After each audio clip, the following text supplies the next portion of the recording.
नमस्कार, मैं जूडा भोपाल का अध्यक्ष डॉक्टर हरीश पाठक। पिछले 6 महीने से हमने सरकार से गुजारिश की कि हमारी कई 6 सूत्री मांगे थी जिनको सरकार अगर कोविड वॉरियर हमें समझती है तो उसको पूरा करने के लिए कुछ सही कदम उठाएं और उस पर कोई सही स्टेप लेते हुए कोई आदेश निकाले। इस पूरे कोविड के काल में पिछले 1 वर्ष में हमने इतने काम किए मगर सरकार ने इस पे कोई भी कदम नहीं उठाया। आज जब हम इस चीज़ पे लेके 6 मई 2021 को कोई हमने एक अपने बात को रखा तो माननीय मंत्री जी ने हमें कुछ चीज़ों का वादा किया था। उस वादे को निभाने के लिए सरकार ने हमसे कुछ समय मांगे थे, कुछ दिन मांगे, मगर अभी तक उसका आदेश नहीं आया।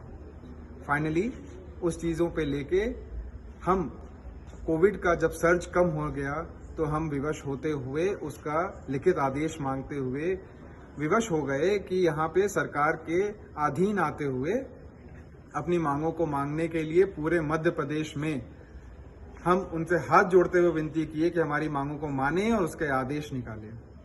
मैं भोपाल जूडा का अध्यक्ष डॉक्टर हरीश पाठक जब यहाँ पे खड़ा था अपने पूरे जूडा के मेंबर्स के लिए, उनकी मांगों के लिए, उनके अधिकार के लिए, तो हुआ क्या, हमें इस पूरे 1 साल के कोविड कार्य में काम करने के लिए हमें कोविड इंसेंटिव में मिला क्या?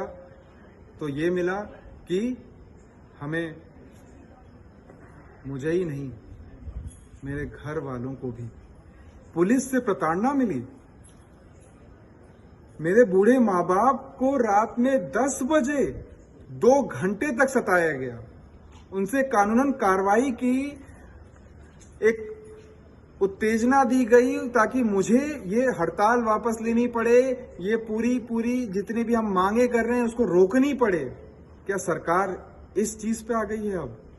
अब यही रह गया है कि एक छोटा सा जूनियर डॉक्टर, मध्य प्रदेश भोपाल का एक छोटा सा जूनियर डॉक्टर अपनी माँ बाप, बूढ़े माँ बाप की भी सेवा नहीं कर सकता।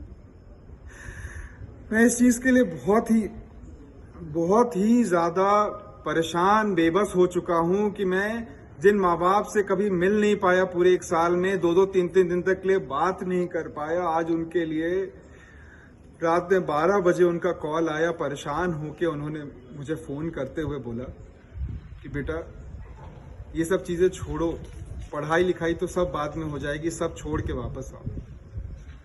वापस आओ। ये पुलिस, ये सरकार, ये प्रशासन, ये शासन कुछ नहीं करेगी तुम्हारा भला। तुमने साल भर काम किया और ये सरकार तुम्हारे इस काम के लिए कोई भी तुम्हें प्रोत्साहन कुछ भी नहीं करेगी। तुम्हारे संक्रमण को क्या छोड़ो, वापस आओ। ये पुलिस, ये सरकार, ये प्रशासन, ये शासन कुछ नहीं करेगी तुम्हारा भला। तुमने साल भर काम किया और ये सरकार तुम्हारे इस काम के लिए कोई भी तुम्हें प्रोत्साहन कुछ भी नहीं करेगी। तुम्हारे संक्रमण को क्या छोड़ो, हमें प्रताड़ना कर रही है। इस चीज को देखते हुए आज मैं पूरे देशवासियों से, पूरे डॉक्टर्स से ये गुजारिश करता हूं, प्लीज मुझे बख्श दो। मैं ये नहीं करना चाहता। 1 साल काम किया सबके लिए, आप सबके लिए मैंने ये काम किया और आज मुझे ये मिला है कोविड इंसेंटिव, और कोविड में काम करने के लिए मुझे ये मिला है। मुझे माफ करें, अब मैं नहीं कर सकता। और मैं ये सिर्फ खुद के लिए नहीं, मैं पूरे देश के, भारत देश के हर एक जूनियर डॉक्टर्स की आवाज के रूप में ये बोल रहा हूं कि छोड़ो काम, अब कुछ नहीं होगा। तुम सबको, आज मेरे साथ हुआ है, कल आपके साथ होगा।